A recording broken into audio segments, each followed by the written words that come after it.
Hello everyone, welcome back to our React tutorial series. In this video, we're going to take a closer look at each file and the code of each file, and we can go over each line to explain what it does. Let's begin with the index.js file. This is the main file, which is the entry point of our application, which renders app component.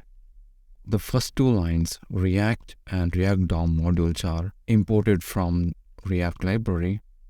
And the next one line is index.css, which is available right in the source folder, which defines styles for our application. And then we are importing app component, which is from app.js file. This is where it is coming from. The whole thing, whatever we see on the browser, is all coming from this div. And then we have this report web vitals. This is basically import all these report web vitals functions, which we can use to measure the performance of our application. And then next line creates a new variable called root, and we use this create root method from the React DOM. This is the root element that our entire application will be rendered into, and we pass in get element by ID to select the HTML element in our index.html. Here it is. This is the root, which is basically coming from here. And then we use root.render method on root variable to render our React application. So we created a app component in app.js file with JSX code, and we talk about JSX later. And then we imported component into index.js file, and we passed that to a root component to render in the browser. The same result we see it in the browser.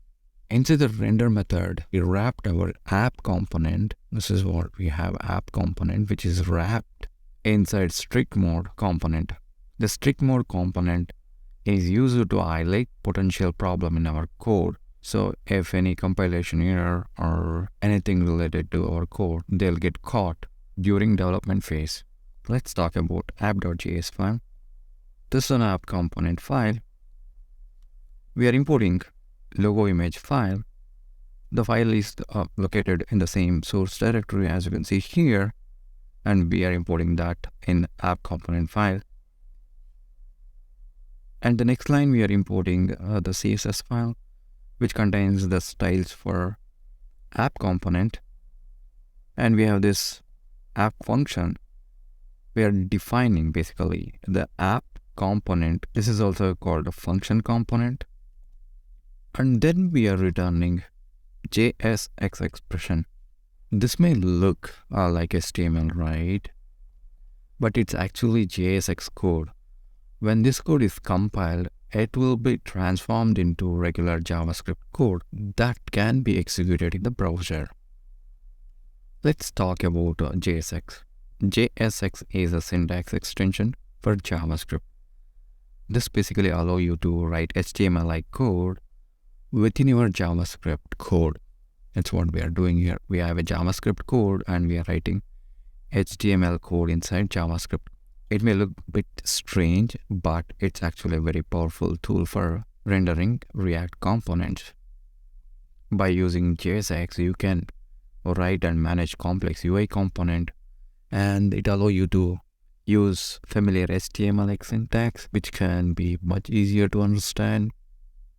You can get rid of this P tag and A tag, which are showing in the browser like this. Clean this up a little bit. Once I save it, it automatically refreshes the browser.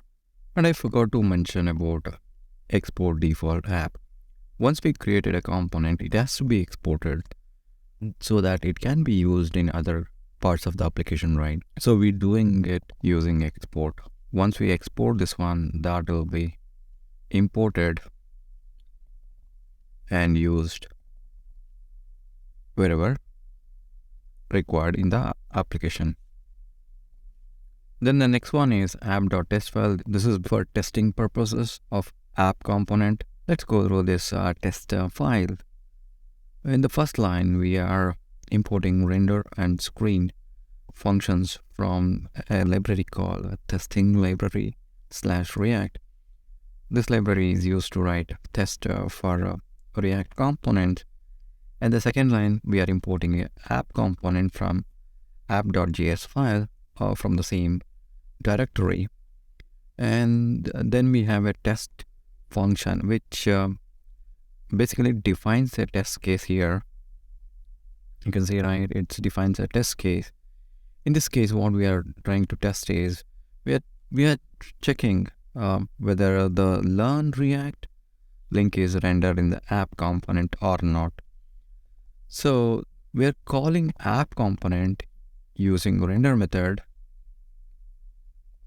and then this render basically renders the component in virtual environment created by testing library React. And then we have this screen.get by text, which searches for the element that contains the text learn React and assigns it to this variable. Finally, the expect function check the link element variable contains the learn React text, whether it's available in the document or not, by using to be in the document. If it is available, the test will pass, and if it is not, then the test will fail. This is all about this test and the code snippet. Next one is index.cs. This is specific to the application. App.cs is for specific to the component, and index.cs is for the application. And this will be referred in here, as I already mentioned. So we are importing index.csl, which is available in a global. Let's see the next one. We talked about index CSS, index.js, then is a logo. We talked about it. Then is report web vitals. This is basically a function which reports website performance metrics to the console and contains code for reporting web vitals metrics for the application. Next one is setup test.js. This file contains the setup for running the test. Next is .git ignore. This file contains list of files and folders to be ignored by Git version control system. And we know the package log JSON file. This file is automatically generated by npm when the project is created or when the package is installed. This will have a detailed version or detailed list related to the package, and it is used to log the exact version of each package and its dependencies that are installed in this project. So this basically ensures that all the developers working on this project has the same version of packages installed, and that the project will run consistently across different versions. The file contains details of or a detailed tree of all the packages and their versions, as well as their dependencies and the specific versions of those dependencies that are installed. The package.json file that contains metadata about the project and its dependencies. You see the name of the project and the version that indicates the version of the project. This is set to true. I would say this is usually the case for projects that are used locally and we have dependencies. This part is very important. This is where we define the packages that our project depends on. In this case, we have several packages listed here, and React DOM, and Web Vitals, React Script. Each package has their versions associated with it. That basically ensures that everyone working on this project is using the same version of the package. And we have the scripts. The script section that defines the set of commands, as you can see here, that can be executed through the terminal or command prompt. Each command is responsible for a specific action. The starts the development server and allow you to preview your project in the browser. So when we execute this npm start, when we do an npm start, so it runs React script start command. Let me execute this one. You see that one? React script start. and that will preview the project in browser. Build creates a production-ready build of the project and can be deployed to web server. Test is to launch the test runner, to execute test, and eject, that is related to the configuration.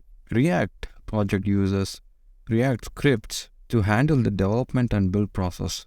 These scripts are basically pre-configured to handle many common tasks such as compiling code, building assets, or launching the development server. The script section simply provides a convenient way to execute pre-configured scripts.